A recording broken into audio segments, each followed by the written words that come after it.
So now we're going to turn it over to have a 1-minute introduction from each candidate. Okay, so first up we have George Habib running for the USL. Hi guys, my name is George Habib and I'm interested in running for VP of Student Life because I want to ensure every Bishop student has the great Bishop experience that I had when I first came here 2 years ago. I will be operating under these platforms. I would like to increase transparency in matters regarding the SRC, promote awareness of student rights, and increase their capabilities in the decision-making process. Work to amend the electoral process, making it more accessible to more students and more easier to function in it. I would push for the return of previous SRC positions, push for better budget allocation for established clubs, formalize the relationship with Bishop's University and the Lennoxville student community, improve and work on a better winter frosh for all incoming students and exchanges, and bring back trivia night, because I miss that and I feel a lot of people do, and one closer to home. Due to my own personal experiences and that of others, I will avidly support projects and initiatives to help students who struggle with anxiety, stress, and depression. Thank you.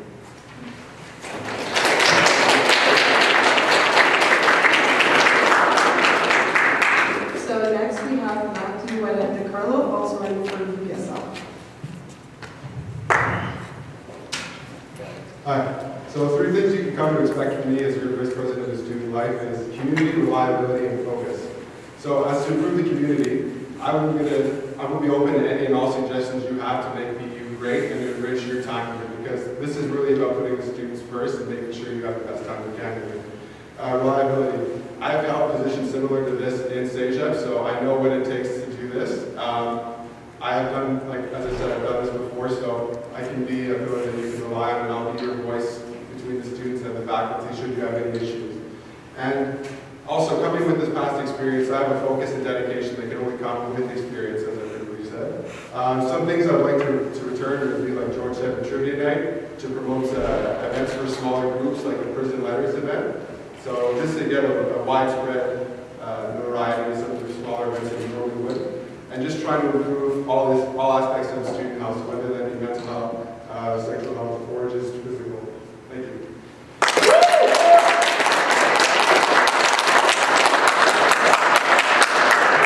So next we have Heather Barlow, also running for UPSL.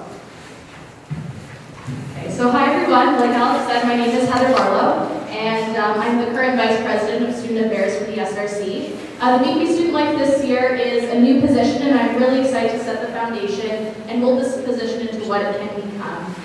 Experience is going to be tremendously valuable for somebody stepping into this new role, and throughout my experiences I've gained the knowledge and expertise in all the non-academic areas of our university. Experience, along with accountability, transparency, and inclusivity are a few of the values that I fully support, and that will ensure that I do a quality job as your next VP Student Life. A few ideas that I have is to create an equity representative who would work along with the Vice President Student Life, as well as bystander intervention training and establishing the SRC and its offices as safe spaces for all students.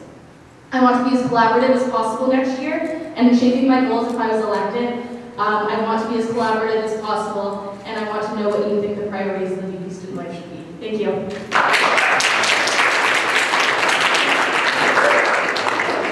Okay, so now running for VP Academic Affairs, I'd like to introduce you, Morgan Daniel. Hello everyone. So I study liberal arts, philosophy, and math here, but I also have a foot in drama and social justice. Most recently, I've taken an interest in the SRC. As the SRC is formed of the students, by the students, and for the students, I vote that we do away with the us versus them language that has come to characterize our interactions. The candidates, including myself, are working to overcome this to get to know the people we'll be representing. Gesture to the audience. I would love to get coffee with every single one of you, and we can talk about the projects that Chelsea started that I will continue, which we can include the peer advising program and open access textbooks, as well as new projects that my aforementioned interdisciplinary background prepared me to undertake, including a compulsory course on Canadian Indigenous issues, as well as preserving our small classes. Obviously, 1 minute is not enough to do these massive projects justice, and so we have our standard coffee date. Thank you.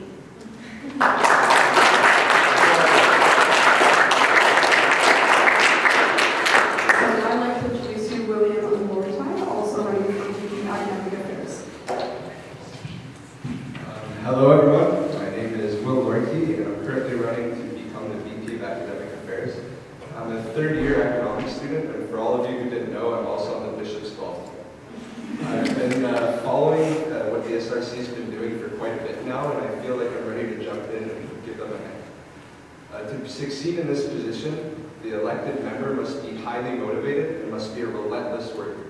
And luckily for all of you students, there is one candidate that's up here right now that is extremely highly motivated, and that candidate is me. I can guarantee you I will ensure continuity between current projects and my new ideas. I have many different plans that fit perfectly with the SRC's grand scheme of things, and I can't wait to share them with my fellow representatives. Thank you. So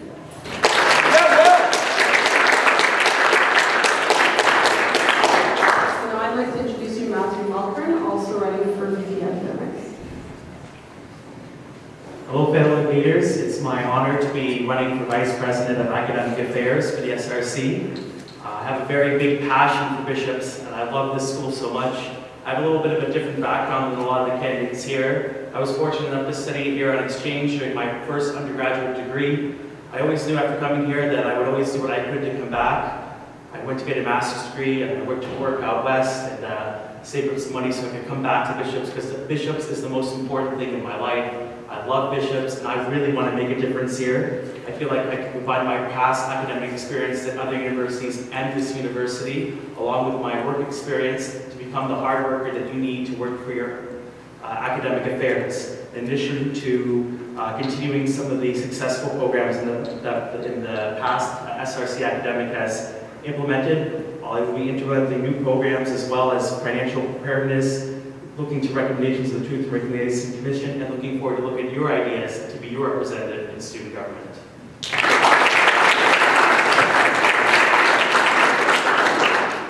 I don't think you guys are clapping loud enough for all of our executive VP positions. Can we give a really big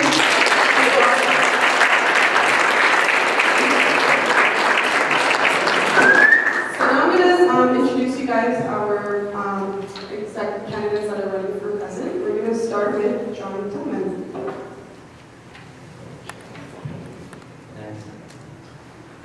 It's not easy following a good act, and now I'm in that uncomfortable position.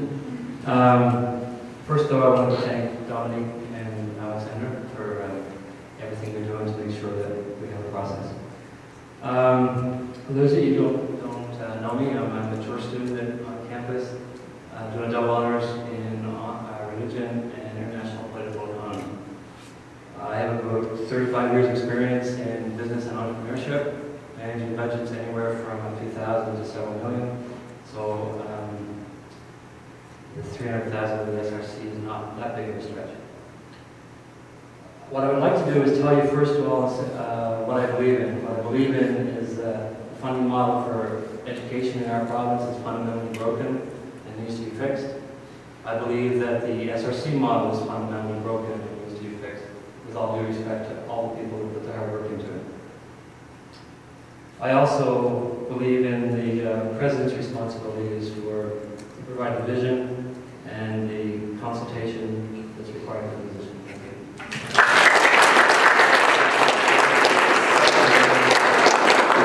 I think it's only had one good to do a platform, so I'm going to offer that. Okay, so I'd like to present to you Chelsea, also running for president. So my platform isn't about using vague aspirations or empty words. What my campaign is about is achievable goals that I am committed to accomplishing. One platform concerns structure. Implementing a strategic plan to evaluate the structure, representation, and ongoing projects of the SRC, particularly considering a VP external position to be more involved in lobbying at a higher level. The second platform concerns equity. I hope to implement a social justice and equity subcommittee to lobby for and advocate for Aboriginal and international students and LGBTQ+ issues, and encourage equity training for all representatives. Thirdly, immediately after elected, I hope to change the DFO job description to include a mandatory financial report and presentation to students among other financially transparent initiatives. Finally, I want to be a strong supportive leader to my team, work with my network of campus leaders to improve training and transitioning for the future executives. I have the qualifications and I've earned your trust in my ability to follow through with my goals. I'm an excellent candidate for president, but I'm also an excellent candidate who will mentor, give ideas, encourage, and support my colleagues in their greatest capacity.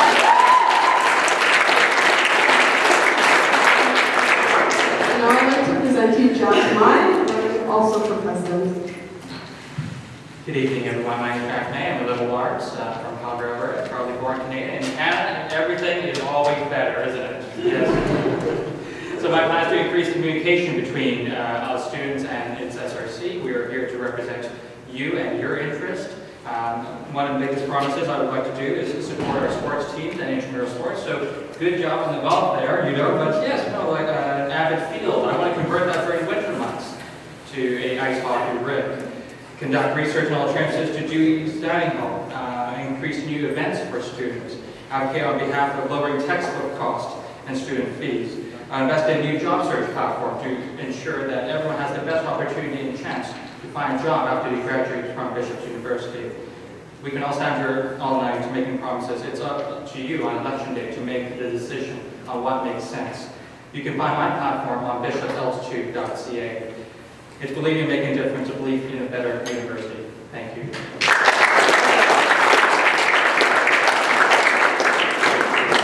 All right, now that we've met our candidates and they've had an opportunity to tell you a little bit about their platform, we're going to be going into our questions. So again, we're going to have 3 questions per portfolio, and the presidential candidates are going to answer the first question of every part of the portfolio, including all the questions.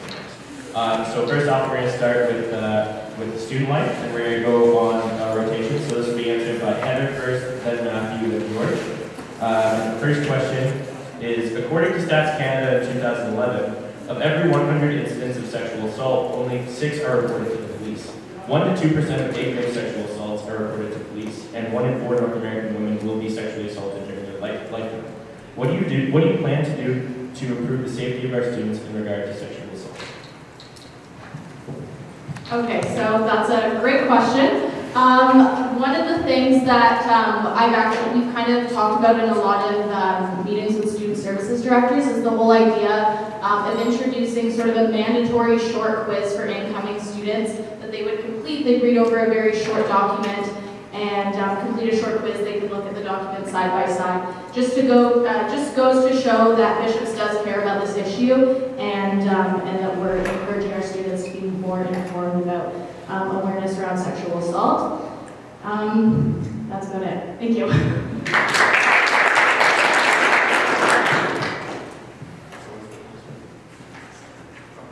Yeah, so no, that's a really important question that needs to be addressed on campus, because 6 out of 100 sexual assaults are only reported to the police is way too low of a number. So one thing that I think could be implemented right away is advanced training to student services, to student safety and to the security, so we can know what signs to look for. Also, to hold a forum at the beginning of Frost Week just to explain some of the things that you won't be able to, like, that if this does happen to you, that would be unfortunate, but there are resources that you can take advantage. And there also are other resources on this campus that we can take advantage of. I know over at Champlain College they run the sex education program, the SEX program, that deals with the sexual education and also how to handle assault. So we can take advantage of our sister school on the campus right here. And yeah.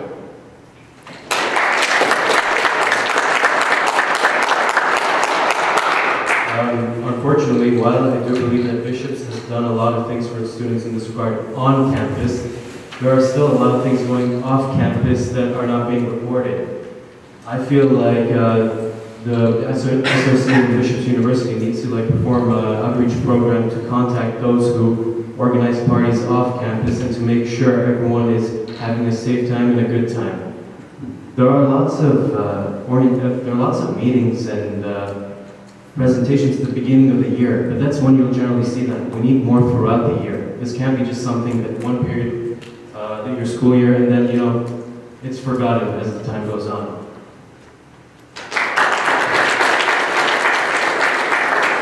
Our presidential candidates will answer the same question. We'll start with John Tillman. It's the same order as well. I give a chance. Okay. My belief is that we focus a lot on services once something has happened. And we talk about numbers that people didn't report, and we fail to have the conversation before and focus on preventing it in the first place. So my energies would go into the preventative side of it and making sure that we feel comfortable talking about it and feel comfortable telling people it's not okay and feel comfortable reporting it. It's not a trauma to be able to do it, and it's not something against your name because you want to report something like that.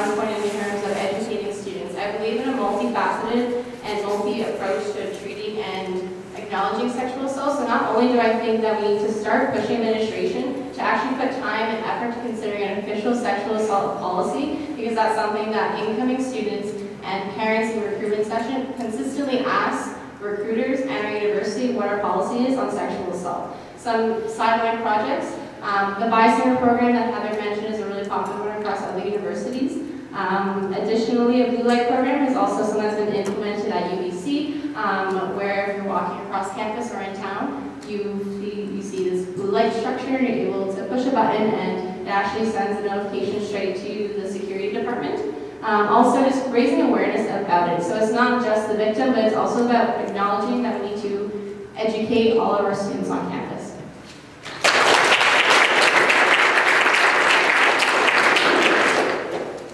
Sexual assault is definitely a very serious situation and definitely a very serious topic. Personally, I agree with George's idea on establishing the outreach program, learning from our sister school in Champaign over there. Especially as the SRC executive, it is our job to represent the interest in what's going to be brought to us of the concern of sexual assaults. And we have to start working and educating the public and promote safety and just to offer training to our RAs and the student services staff in order to be better protecting the people.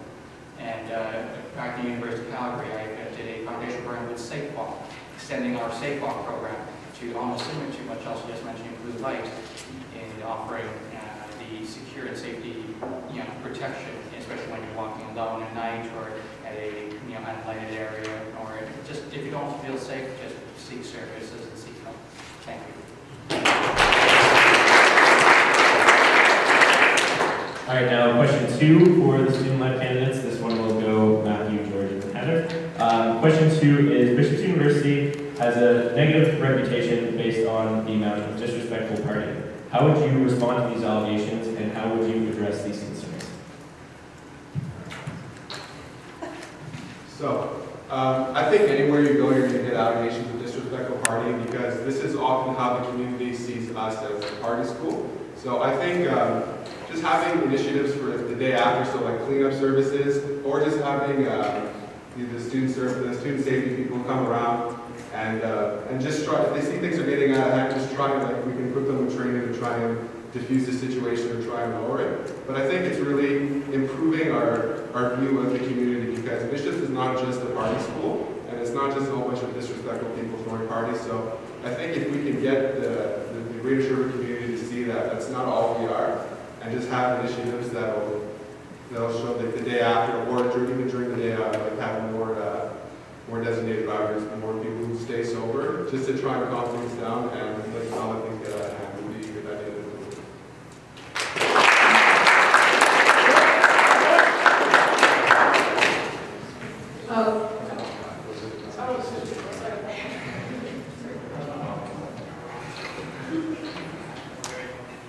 In regards to this matter, to say that basically what's being focused on is the houses during parties. We're saying, they're being very disruptive, and to an extent that is true. But we are looking at one side.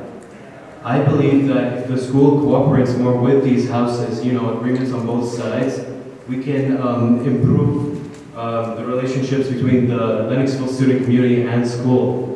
We can focus more on introducing programs where, you can clean up all the cans, donate them to charity, and this can be an SRC program conducted in Lennoxville.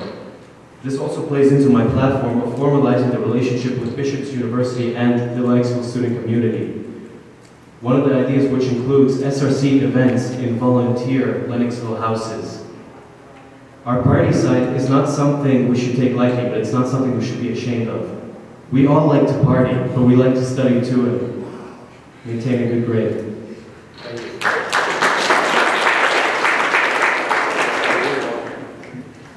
All right, so we already have a lot of great initiatives in place in terms of cleaning up the community after parties. The Clean Community team does a really great job of going out on Friday and Sunday mornings. But in addition to more campaigns and initiatives to really show that the students care about these issues, the Anti-Drug Action Group is a group that was put together last year, and and we did work on Drug Awareness Week in collaboration with the Psychology Club, so I'd love to see improvements made there to add more awareness around alcohol and drug use to really show the entire Bishops community that these are issues that we care about, and that will hopefully eventually show when we have incoming students coming in and all that kind of thing. Thank you. Right, and no, this is not the president's. So lastly, we have it's going to be George, then Heather, then Matthew. The final question is: students have voiced their concerns in regards to minimal parking spaces and the restrictions to parking. What can you do to solve these parking limitations? Be George, Heather. Well, in regards to parking, what I would do, since it's become it's a problem,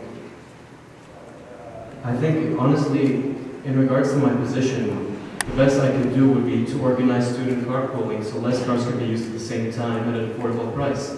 You know, save gas, more student interaction, and frankly, it's efficient.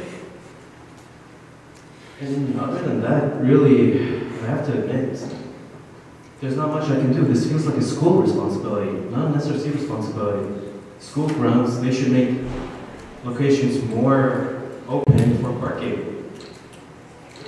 And to dump this on the students when you can solve it yourself and more efficiently is frankly irresponsible. That's my opinion.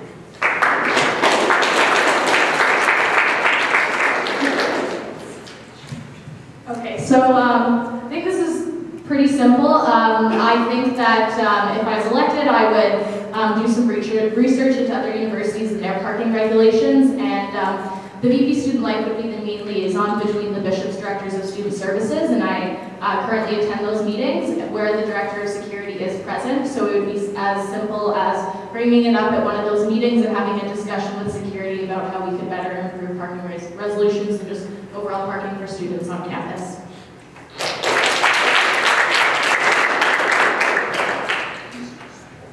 So I know this is an issue that bothers a lot of people on campus, but I think one way to stop this issue would just be to stop selling passes after we hit capacity, because we keep selling passes after we've reached the number of spaces in the parking lot. This is what causes those 10, 15-minute drives just going around and around and around trying to find a spot just to park back in town. Also, I think another idea we can have is have designated bishops and then designated Champlain spots. So we can just reduce, we can just separate where they go. Also, like George said, we can encourage a green initiative. We've already started with the bottles, so we can try to say carpool, walk, take a bike during the summer, snowshoe if that's your thing. And I feel like we can use more spots behind the plex, because I feel like that's not something that's we're really taking care of. It's sort of like an open field. I don't know what the plans are for the rest of that, if that's bishops or the city that deals with it, but we can use more of the area behind the plex to create more spots, and kind of these are our viable options.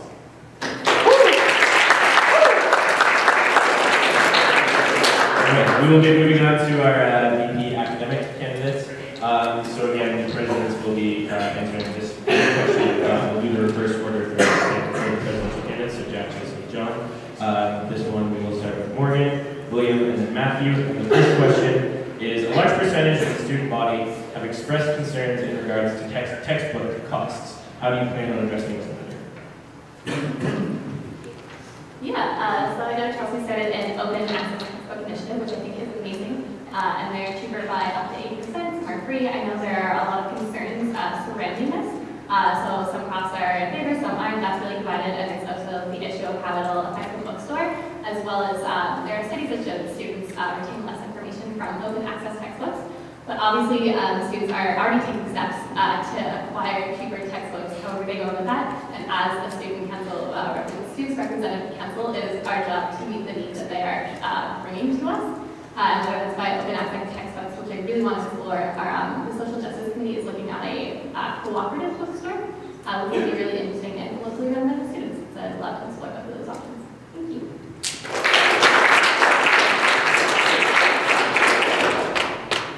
About the textbooks, I want to start by saying every student is buried with debt and with stuff they have to pay. And the last thing they need is paying for books that are, I think, quite frankly, very overpriced.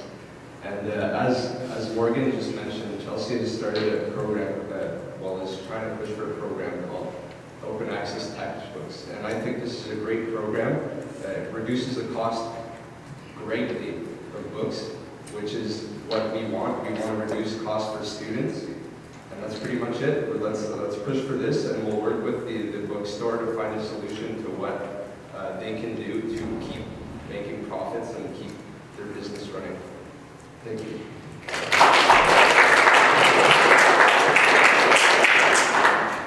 I believe there's two ways to tackle this issue. The first one, of course, is the Open Access Initiative and just getting cheaper textbooks in the first place.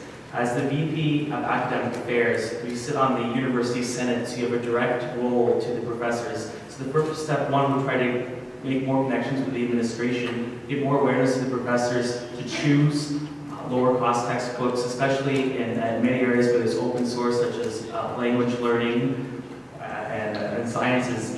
I think the other thing is looking at the other way is the selling of used textbooks. It's sort of an informal way. There's a Facebook group. I want to formalize that and perhaps put that on the SRC site.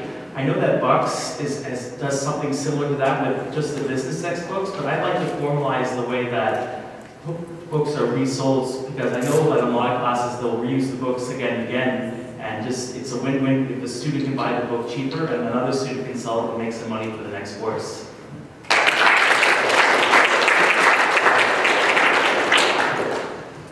In regards to textbook costs, I will work with the bookstore and administration to find ways to find what is required on behalf of professors of textbooks to give the students a broader sense of why these are required. So professors will have to justify why you have to buy 7 textbooks for that course.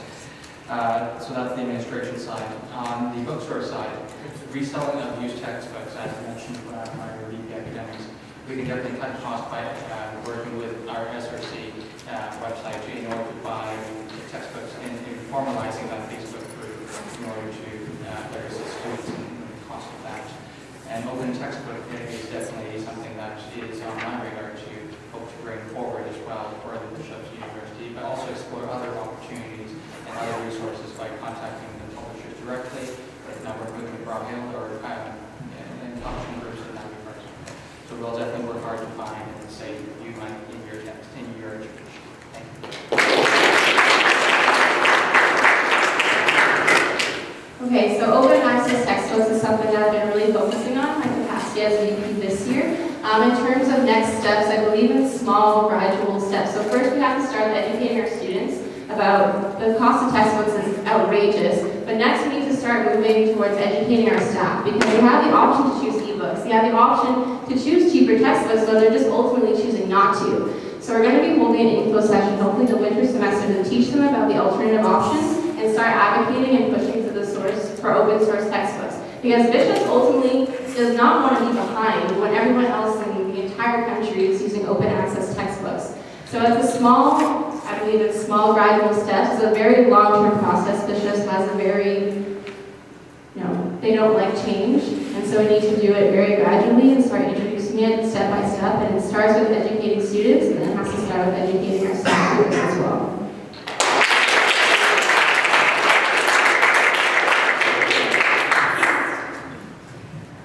I wasn't aware that every other university was using open access textbooks, but the research did not support everything that's been said. But what I would do is place some copies of the books in libraries so they're more accessible in a long term, year after year after year. Professors are the ones that decide which textbooks you buy and which version you buy. Often there's other options or older versions that have the same information in it that would do the same thing in your courses. So someone has to work with those. But our biggest problem in this whole situation that nobody's talking about is the publishers. Some states in the U.S. have lobbied their government to bring in laws that will reduce the price of the textbooks from the publishers, and that's one of my biggest focuses towards it. But I'll commit to you, if I'm elected as president, in September 16, your textbooks will be a lot cheaper than they are right now.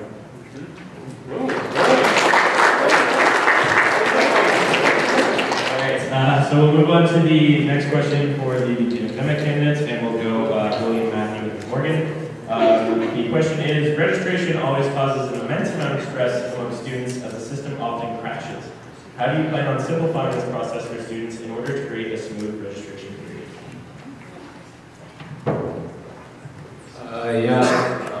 Speaking of that, I had an immensely stressful time just last semester trying to register for my courses. I understand completely what students are living when they go through this process. And what I think could be done, it's quite simple actually. I think it's before 60 credits, there's a period of time where people can register, and after that from 60 to 90 or from 90 to 120. What I suggest is decreasing the amount of people on the servers at a time, so simply making those intervals a little smaller, so there's less people that are on the servers, and the servers won't crash, and we'll be able to register for courses a lot quicker. Thank you.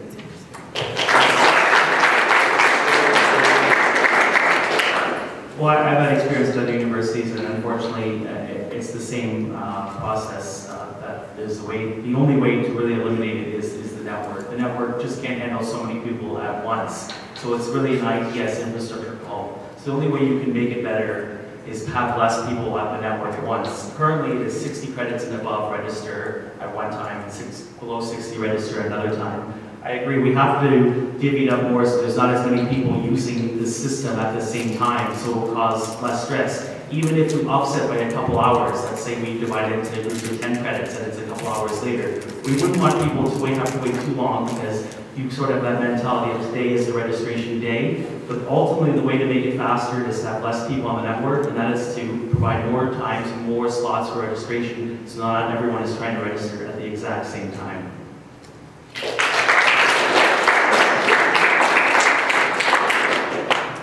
I definitely agree with my friend in the divvying up of the time periods when we can select the courses. Another thing I think we should do is, again, with the networks, but also calm student mentality, just because it's a really big rush, but generally it does always work out in the end. And so I think we need to encourage them. They can always talk to a prof. They're really, really responsive, just to know that they will put you on the wait list if you email them because they do want the best for you. And if the wait lists are ridiculous, we need to find a way to respond to that so that we have all of our courses that they want and need. Thank you. And the final question will go Matthew, Morgan, William. And the question is, students receive dozens of emails daily through webmail. Often important issues are missed as they are lost in the sea or an ocean of messages. How will you improve communications of academic activities to ensure that they're being profited entirely? This is one thing that has not changed since my first semester at Bishop's in 2008, the constant flow of emails. There are two things that come to mind right off the bat and things that I've noticed through my years before here at Deep Back. First, the SRC hallway there where the offices are. There's one bulletin board there, for example, that has had the Frosh Week information since September. I think things like that could be better utilized to put pertinent information.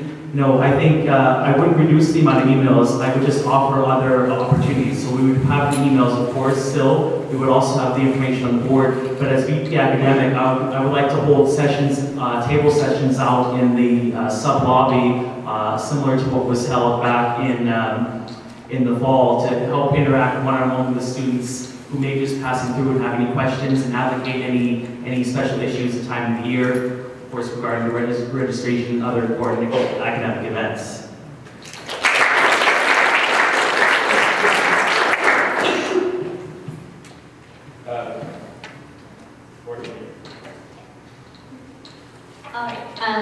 So I have much experience with the bombardment of emails, as everyone else does. I think that one way to go is to work a lot more closely with the dish. So we put a lot of the bigger items in there and kind of save having to follow up 2 or 3 emails with that. I think another way we could go would be looking at subscription within certain divisions or certain groups. That would definitely have to be explored because it would limit overall knowledge of certain events. But say if one email was sent on a topic, you could have the option of having seen that email to unsubscribe from that. and just save your inbox, overload of the further emails on that same topic. Yeah, thank you.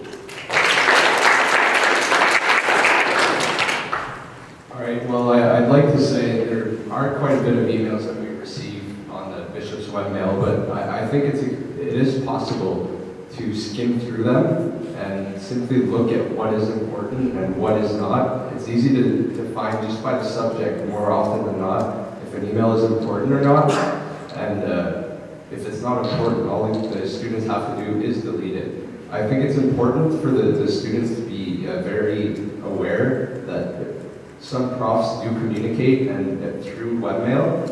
And I think that as VP Academic, something we could offer would actually be something to, some sort of information session to show students what is important and what is not important, because I think that although there are quite a bit of emails that go through the webmail, I think that it's an efficient way to bring messages through to the students.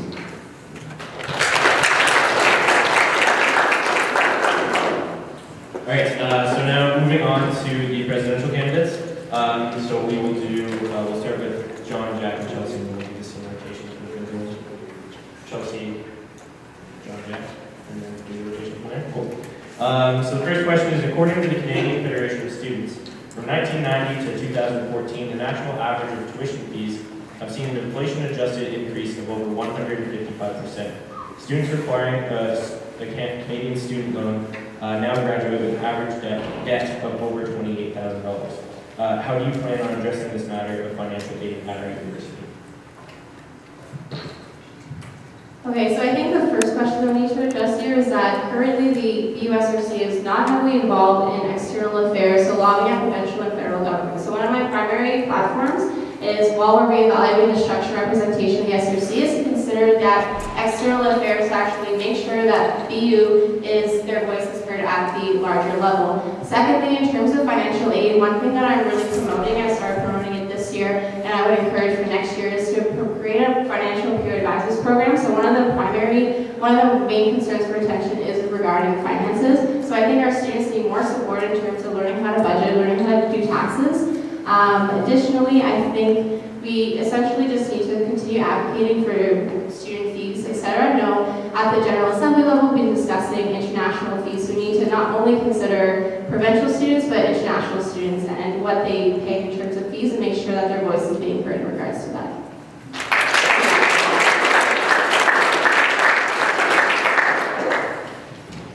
Okay, the answer to this one, at least in my mind, is pretty simple. The financial debt that people leave this place with has had nothing to do with the SRC and nothing to do with the administration. It's got everything to do with the provincial government. And until we're prepared to stand up to the provincial government and tell them enough is enough, nothing is going to change. Thank you.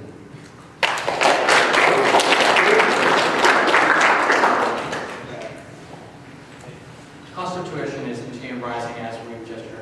We want to work with all levels of government in order to find better, methods of working with them.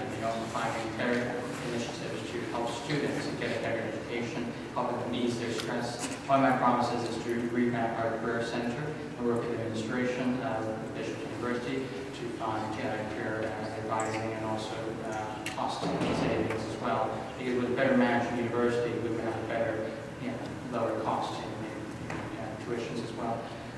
And I would like to invest into a job portfolio for all graduates and all students, Bishop students, for them to find jobs to better assist them in starting their careers once they leave Bishops and during their time as well. Promoting more job growth, giving more opportunities for students who work at Bishops to have a good work experience for their CV. Also, a little money on the side to assist them on their education. Thank you.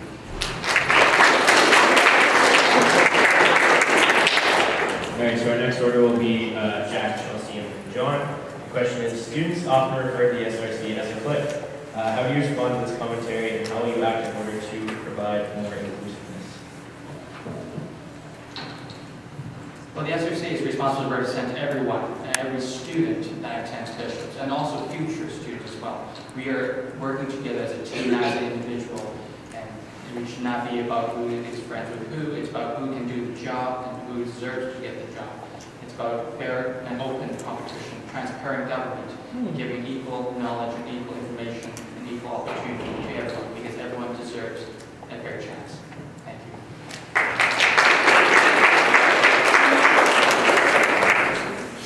Okay, so obviously Jack alluded to one of the primary concerns relating to that, and that's transparency. So I think it's important that we collaborate with not only our DFO about financial transparency, but also our DCM to make sure that what we're doing is being advocated and communicated to the students. Additionally, I think it's also important that we encourage as many students as possible to run the elections, and I think it's important that we make different efforts to encourage people to take part in the elections, because if it's considered a clique, then perhaps people who are considered outside of the quotations clique should be running. And there's some really fantastic people at our university who would make tremendous VPs and executive members and representatives, so I think we need to expand our horizons.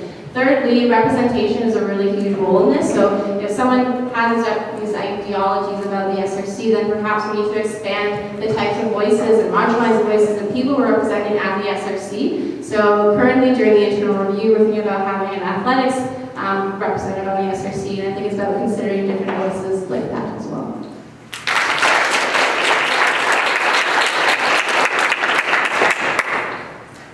Well, considering this was the main reason I got into this race in the first place, financial and communications are important to it. But the whole structure, I believe, needs to be changed.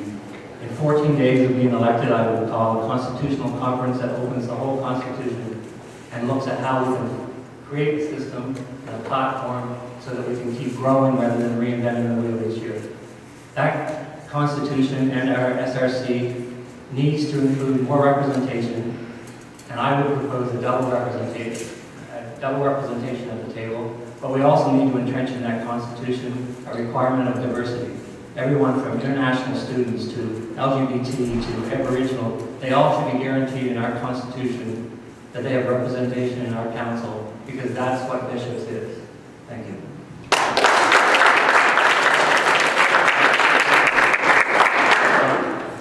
All right, and then finally, we'll do John, Jack, and Chelsea. And last question, it's a broad one. What element is currently the most pressing matter for the SRC?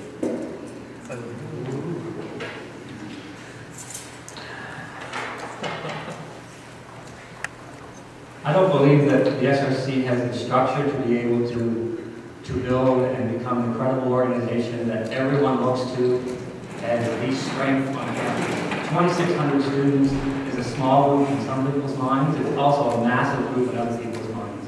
You have a $300,000 budget, direct, indirect student services of over $2 million, plus all the dollars that each of us spends in the community. That's a massive economic boost in the community. And the only way people take you serious is if you act like an adult. You act like an adult, you have a serious foundation below you, and when you have that serious foundation below you, you can become anything and everything that you want to be.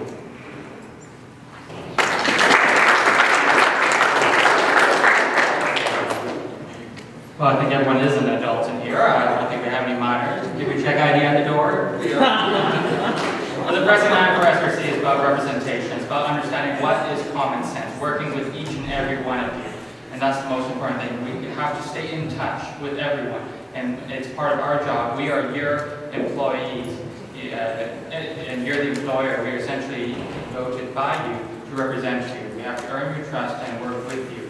The pressing matter is earning the trust, because I walk around talking to many people, like who is SRC, what did they do? We have to be first transparent, and seemingly transparency is a bigger topic than, that would solve everything. Communication, working with all clubs and organizations, sports teams, intramural teams, and other organizations such as the Social Justice Club, and trying to work with all students of all parts of the ethnic spectrum. We have to represent their interests and their well-being. Thank you.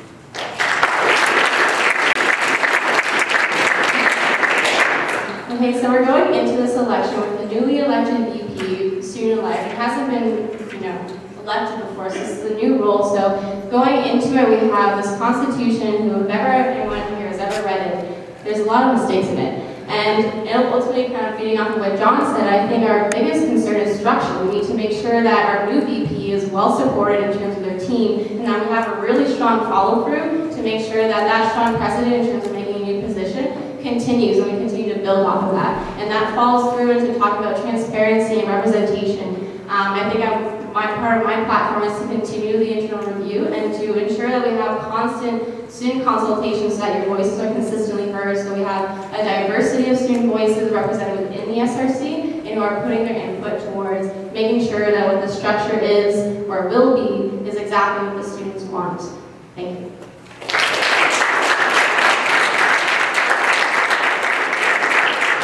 All right, well, that concludes the official speakers night questions that we have. So let's have one big round of applause for all of you.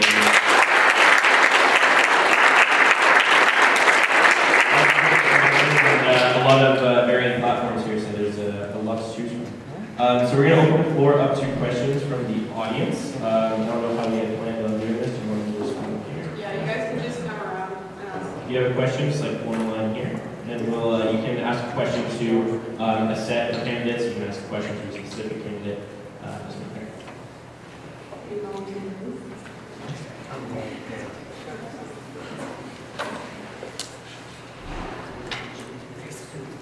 Yeah, you can do the tennis set over here.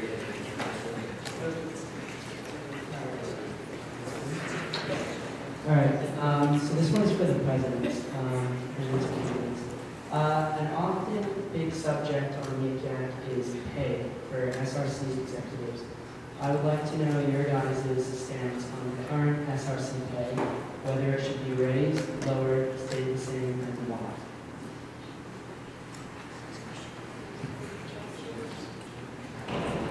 Okay, so my stance on this is we just recently raised the salaries in the SRC, so I wouldn't raise it nor would I lower it. And partially because we have an entire operation that's overseeing thousands of dollars. And I think that if we're talking about equal representation, we want as many people to run for this role as possible. And there's a lot of limitations in terms of you can't go home for a summer job. And we want quality candidates, and there could be really fantastic people in this audience today who can't afford to stay for the summer because they have to go back and earn money. So I don't think it's important to lower it because we want to try and attract as superb, amazing candidates to this role, and I think finances is one of the main things that when students speak to me, you know, they can't commit to making this much money per year and having to stay and pay for tuition and pay for living and accommodations. However, we still want to make sure that we have quality higher positions and quality operations because a lot of the funds that we have is a result of our superb operations where we generate a lot of revenue.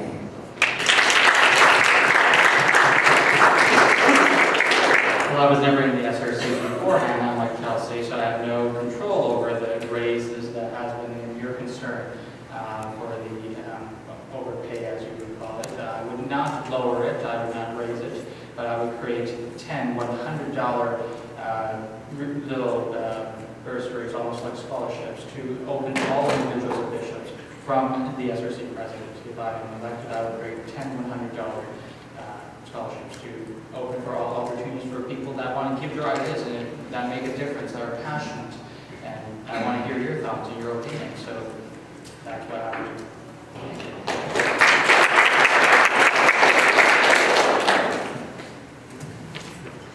Okay, Chelsea's position, I agree with. I would never lower it. I think that the executive members in particular work way too much for what they're being paid. There's a term that we used to use in the olden days called slave labor, and that's basically what it is.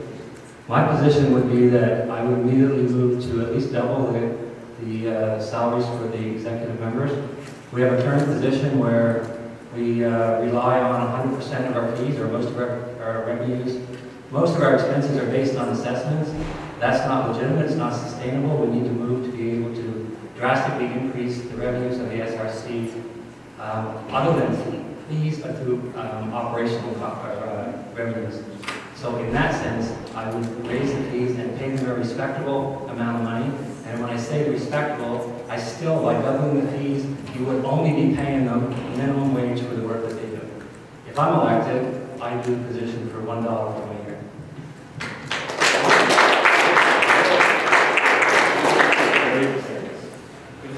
Hey guys, so my question is for VP Student Life. Seeing as how a lot of the responsibilities from the former two VP positions are now in one position. How would you go about budgeting your time properly? We're going to start with Heather, and then we're going to move on to Matthew. Okay, so like Derek mentioned, the VP Student Life position is essentially an amalgamation of the VP Social and VP Student Affairs positions. But I think the whole idea that I know that we have moving forward is to have hired events coordinators who would plan these events and run them, and the VP would really just be in charge of overseeing their work, as well as a clubs manager who would obviously manage our clubs. So I feel like a big part of the VP Student Life position will be focused more on the student affairs part of it. However, it'll also be overseeing the work of the clubs managers, or clubs manager and the student event coordinators.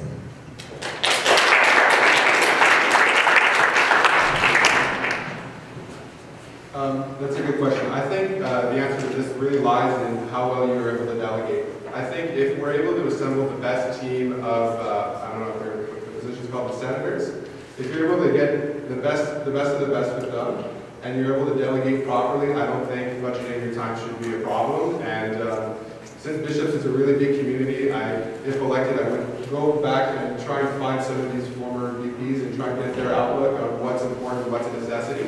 But I really think it all comes down to delegation and finding the best team you can to help support you and run the ship. I would also like to mirror my opponents in saying, yes, it does depend on your team. And also, if you're dedicated enough, there shouldn't be any problem finding enough time to work on your position. If you listen to all the clubs, if you listen to the students, if you commit your free time to finding out what students need, there really shouldn't be a problem with time management.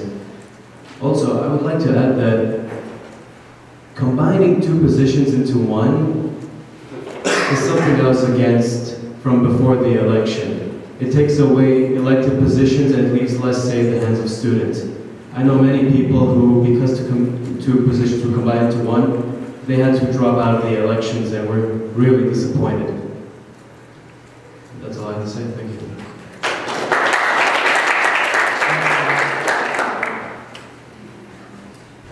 Here, I have a question for all the candidates. We've talked about bringing back positions, having the external, a co-op textbooks or parking as well. Budget-wise, how do you think you guys would fund these great initiatives? Like, I know they're a great idea, but like as executive, you also have to work with the budget, and like we all know the current state of the university with budget, like you cannot get more money from the university. So how would you guys go about it? We're going to start with Morgan, and we're going to work with Morgan.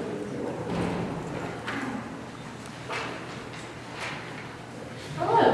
Business is very much not my area of expertise, but I do understand that budget is such a large part of every exec role. And so I definitely need to sit down with the next elected CFO and with more of the academic press and learn a lot more about it.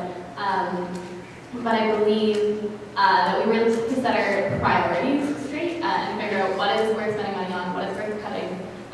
So, for example, if we're going like increase our staff, like increasing great ideas out there, that we would contribute money to improve like mental health services. I think we just need to prioritize like what would be the best way to go about that and what students want the most.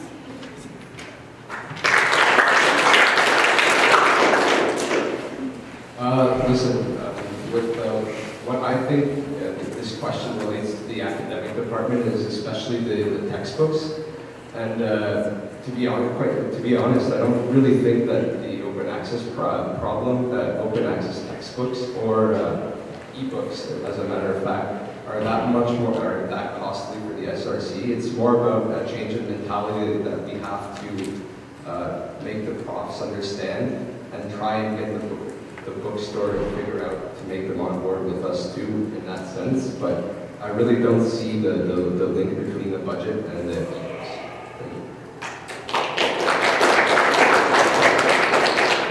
Well, when I look at and I'm going to look at this again from the VP academic perspective, but most, if not all, my platform ideas just come from my time and working collaboratively with the rest of the SRC.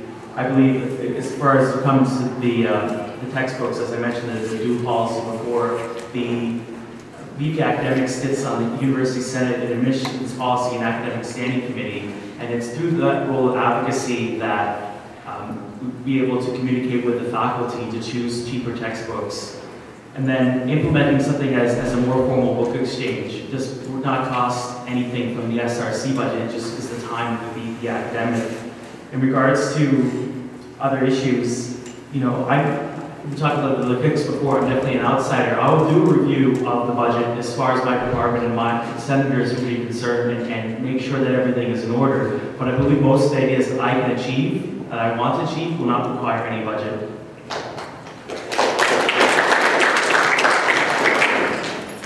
What's your question in regards to SRC budget? You see that outside? So your name? Jean Laval. Nice to meet you. So essentially is we want to have our priorities straight. When I get into office, I want to do immediately a review of the budget to understand what is a priority and understand that what are our options for fundraising to ask the school for more money, because we are representing students and also at the same time with the school as well. I would like to look forward to maintaining the current level of fees that the SRC does charge. I do not have interest in raising them. I want to find alternative ways to find, better profits, to use your dollars towards every single student at Bishop, because you pay for it, you deserve to get the best maximum possible coverage. So value for dollar. Thank you.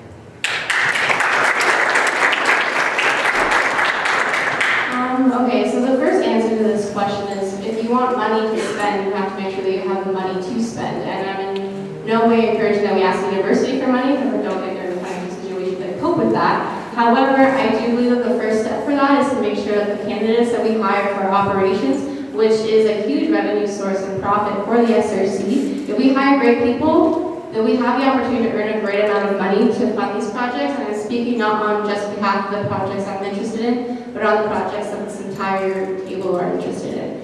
And second of all, I don't think that is a decision of just one person, but you would collaborate with the entire General Assembly, and you would collaborate with all of your representatives to figure out what is a priority, how best to prioritize them, and where you would like to take that money from. Because obviously, when you're making the decisions in relation to money, you need to sometimes compensate on other things and lose in other areas, but ultimately they need to be for the best interest of the students.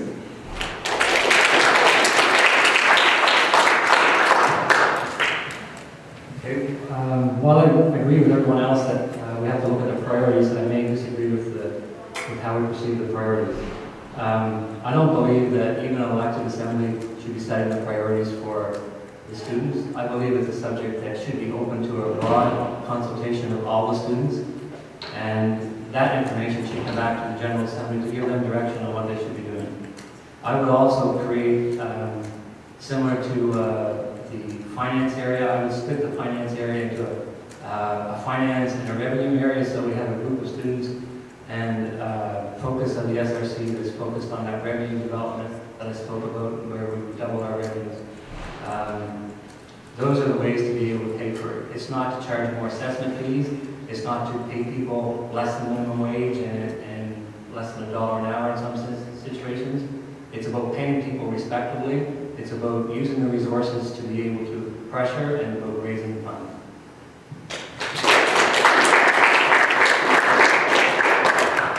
Okay, so I'll start off by saying that the SRC does receive a lot of revenue from the outstanding operations that we have from the gated doolittles. And this year, one of the committees that we formed within the SRC was an ad hoc committee that looked at our retained earnings to see where we can best allocate the extra money sitting in the bank that we have. So I would like to see this committee become more as diverse as possible, seeing how we can better structure it, see if we can also find a way to open it up to other students, and collaborate with a forum style event. We do have our student forums once a semester, and we can ask these questions straight to the students where this money should go and what kind of services and other things that we should offer to our students.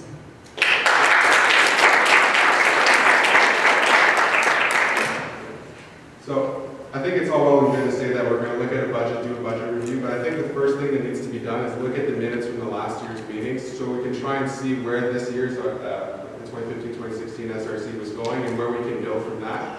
So we can really work with the Director of Funds to just try and figure out what are our greatest needs, what can be cut. I think involving the students in not only in like a panel forum, but if we can get a multimedia forum so we can engage them in the debate over Twitter, over Facebook, or even have like an online poll through the webmail to see what they think, and then we can meet as a General Assembly to try and figure out what our greatest priority should be when managing the budget. Also meeting with the deans to try and figure out where they're putting most of their time and effort in, so we can try and work in tandem with them.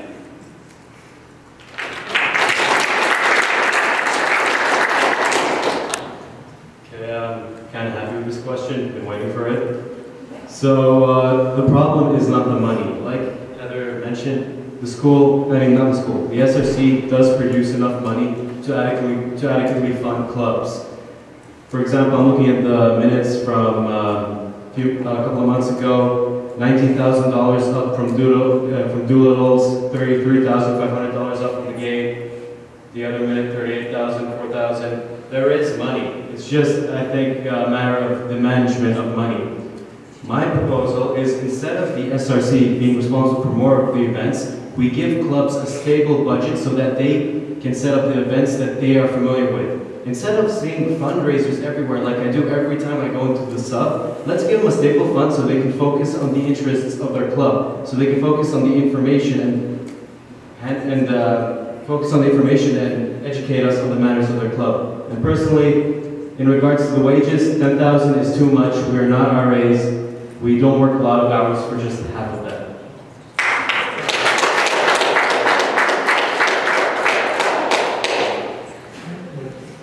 My question goes to the president's candidates. Specifically, if you are elected in, what is your responsibility going to be and look like with regards to equity?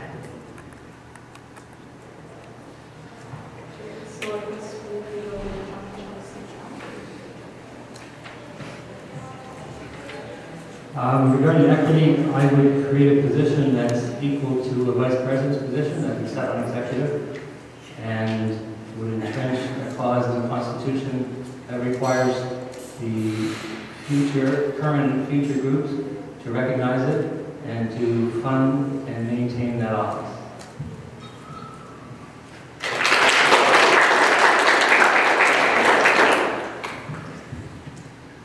So this is a really primary platform for my campaign, and it's because recently I went to a conference in Vancouver and I was appalled by the SRC's contribution towards LGBTQ, Aboriginal issues, etc., etc. We do very little, and it's one of my primary platforms. I think we need a social justice and equity subcommittee who evaluates our practices in terms of organizing events, looking at our constitution to make sure that non-gender pronouns and just the discourse that we use on a day-to-day basis is equity oriented. In relation to that as well, what else? I think that's all I have.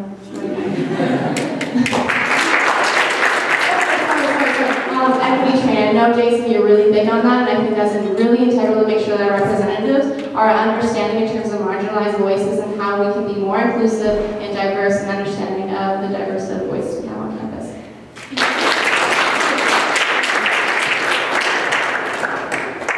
Jason, is it? Yes.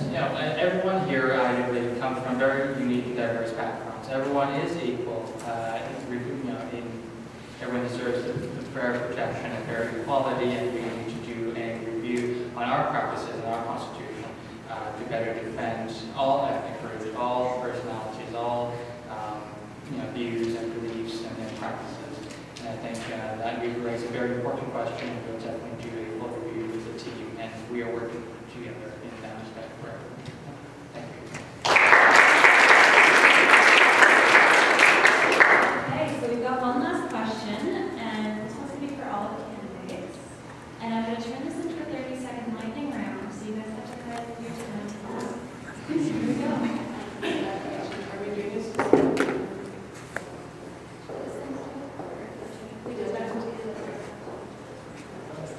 It's fine.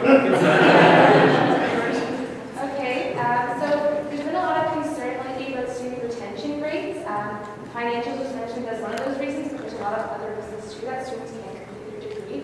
So my question is, what can the SRC do to increase student retention rates? Well, aside from financial reasons, I feel we can do more to promote the connection between the school and the students, again, including the Lennoxville student community in this, more interactive events, and honestly, put more decision-making at the hands of the students.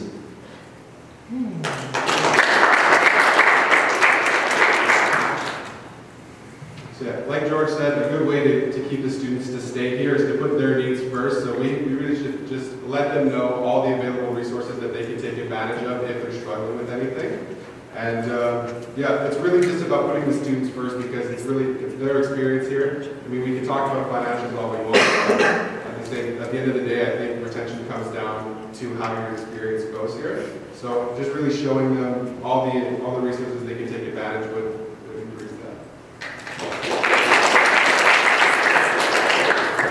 Okay, so one of the big groups, I guess, on campus that are most likely to leave bishops are students who have just completed their first year. So I think a big step is to talk with the university as well as something within the SRC to make some kind of a retention officer or somebody focusing on the first year student experience to make sure that we have the students and keep them here and focused, especially on their needs as incoming students. Okay, it's a massive problem because 30% of the students that come here never finish a degree. My initial move would be to work with all of the assembly and the elected members and divide the incoming students up on a buddy system. So each executive and general assembly member would be responsible to communicate and buddy up with X number of new students coming in for the first year to make sure their questions are answered they know where to go.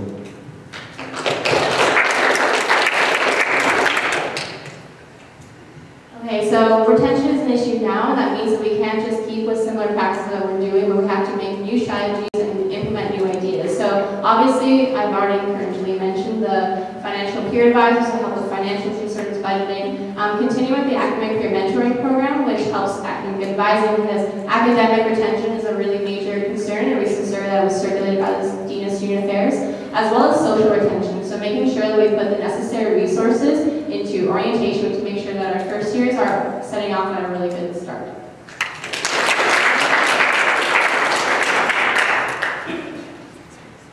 Retention rates are definitely a number one concern for any university of any size. I think one of the biggest solutions to that is communication, working with students to understand what their needs are, what their interests are, what their concerns are, or why they're leaving to another institution versus stay.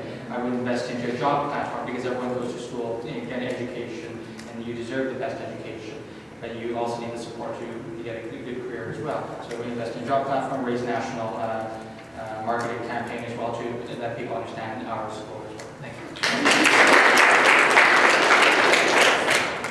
Yeah, retention rates are a big issue, and you know, we're not doing as well as we should be doing. I mean, University of Sherbrooke, just across on the other side of the mountain there, has 95% retention rate, while we're in the 80s, the upper 70s. We can look around and see what the other universities are doing, but also as, at least the role of VP Academic, is to talk and reach out, not only reach out to students, but reach out to people like Jackie Bailey, Dean of Students, or Deb Langford, who works a lot in the university, the residences, and really reach out and be that voice to say, look, we're here for you.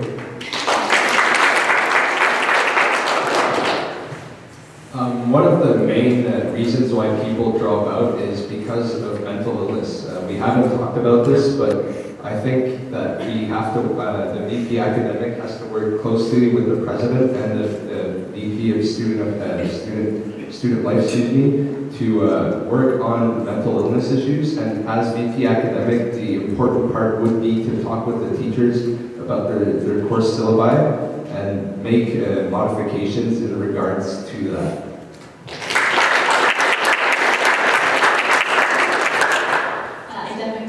Definitely agree with what Bill said. I think we should put mental health resource access information on every course syllabus, make that like a regulation across the board. I also think that this is something I believe Chelsea's been working on, make sure we regulate the syllabi so students know what pace they're supposed to be working at so they don't become really overwhelmed by that. And I believe also the peer advising program will work comfortable and I'm comfortable reaching out and just getting the academic support they need. Thank you. Okay, so now the candidates are going to have 30 seconds to conclude their platforms. Shall we do the same order that we did? Perfect. Okay, so let's start with the Vice President student line.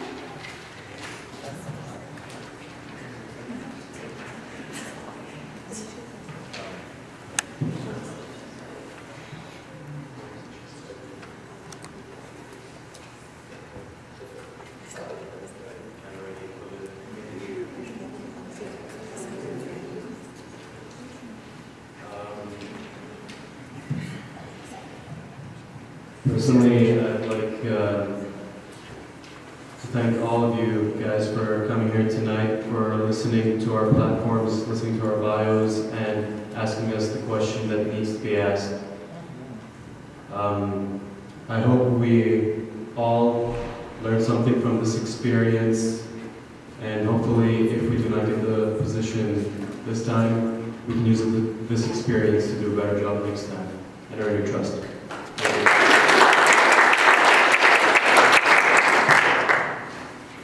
So thank you guys all for coming. Thank you for the questions. They were really good. So just to reiterate my platform, I'm running on the 3 pillars of community, reliability, and focus. And there are a few things I'd really like to do is just promote smaller events for clubs that wouldn't necessarily be known, and just try and create a multi-platform forum in which students can engage with if they have any questions or any issues that need to be addressed throughout the year. Okay, so thank you all for coming out tonight to listen to my platform and those of my fellow candidates. To go back to a few of my key points, equity, sexual assault awareness, mental health, and the existing programs and initiatives that I've already implemented are going to be my key focus areas if I'm elected VP Student Life. As a returning executive member, I will be able to get started on these things right away and skip that learning curve that comes with being a new executive. Please help me finish what I started, and please approach me after if you have any further questions. Thank you.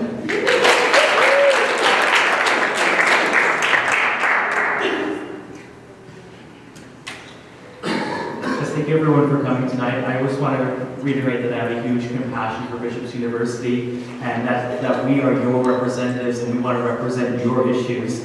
I know that maybe some of you are a bit afraid of coming up or asking questions. Please feel free to approach me at any time. I want to know your concerns. I want to know what you want to see your Vice President Academic do for you. I've got a whole platform of issues that I'd love to talk to you about, and that helping others achieve success is more rewarding than having success yourself.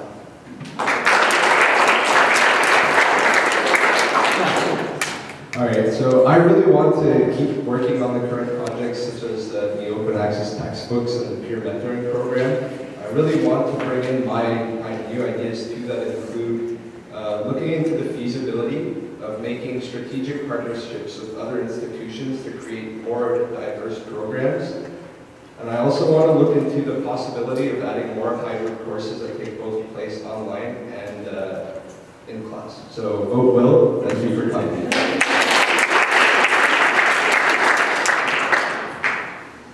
Again, thank you all for coming. It's so wonderful to see so many passionate people. I think this election is going to have a lot of positive social change, and I'm really excited about that. And I'm so happy to discuss a lot of my platform issues, including, again, compulsory class on Indigenous issues and history, as well as preserving small class sizes within liberal education. Thank you.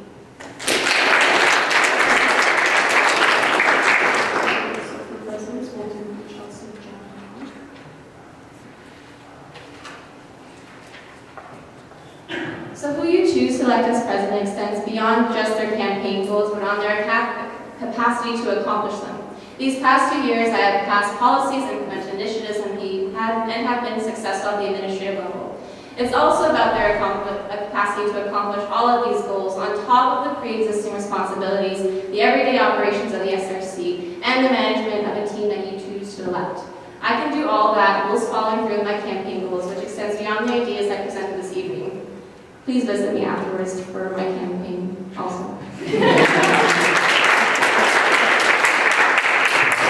Well, thank you everyone for coming out tonight. Like I said, it is at Bishop's, everything can always be better. We can work together, and I like to hear your opinions, your thoughts, because it's only working together that we can make a difference. You can visit my platform at bishopsaltitude.ca to learn more. Let's respect the past and define future together. Thank you. Merci beaucoup.